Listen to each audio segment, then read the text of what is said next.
کہ وہ دل میں روزی طلب کرنے کے ارادے سے گھر سے نکلے اور ایک جنگل میں سے گزرے، ایک بیابان دیکھا، سناٹے والی جگہ دیکھی اور وہاں ایک لومڑی کو دیکھا۔ وہ لومڑی بڑی فربا تھی، ترو تازہ تھی، لیکن کمال یہ تھا فریش فیل ہو رہی تھی، تازہ فیل ہو رہی تھی، مگر نہ اس کے ہاتھ پیر تھے اور نہ اس کی آنکھیں تھیں، اندھی بھی تھی۔ تو یہ حیران ہو گئے کہ جب اس کے پیر بھی نہیں ہیں، چل نہیں سکتی، دیکھ نہیں سکتی، تو کھانا کدھر سے آتا ہے؟ بیابان بھی ہے، کوئی جگہ بھی نہیں، کھلانے والا بھی کوئی نہیں۔ تو سوچنے لگے کہ اللہ تبارک و تعالیٰ نے اس کے کھانے پینے کا انتظام کیا کیا ہے، میں ذرا غور سے دیکھتا ہوں۔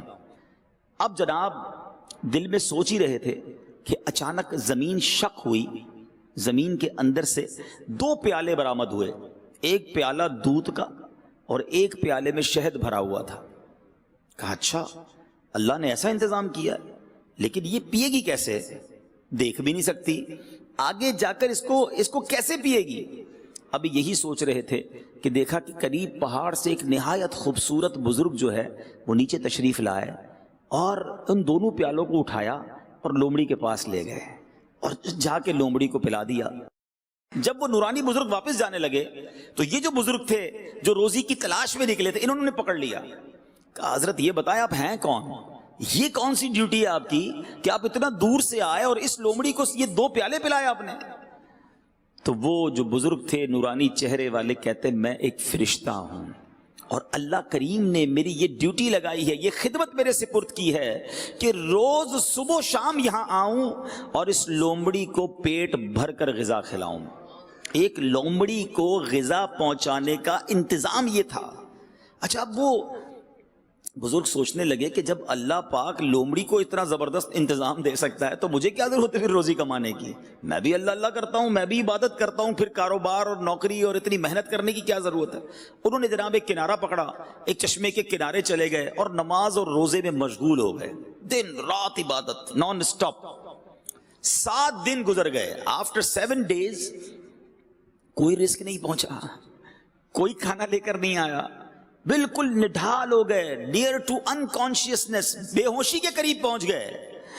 اب جناب انہوں نے دعا کی کہ اے اللہ اپنی رحمت سے مجھے بھی کوئی لقمہ غذا عنایت فرما دے، 7 دن ہونے کو آئے، مجھے اب بھوک برداشت کرنے کی طاقت نہیں ہے، یا پھر میری روح قبض فرما لے۔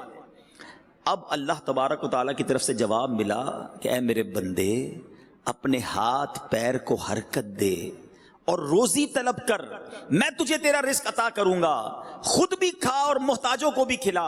اگر اس حالت میں اس پہاڑ پر 70 برس تک بھی بیٹھا رہا تو میں تجھے غذا کا ایک دانہ بھی نہیں دوں گا۔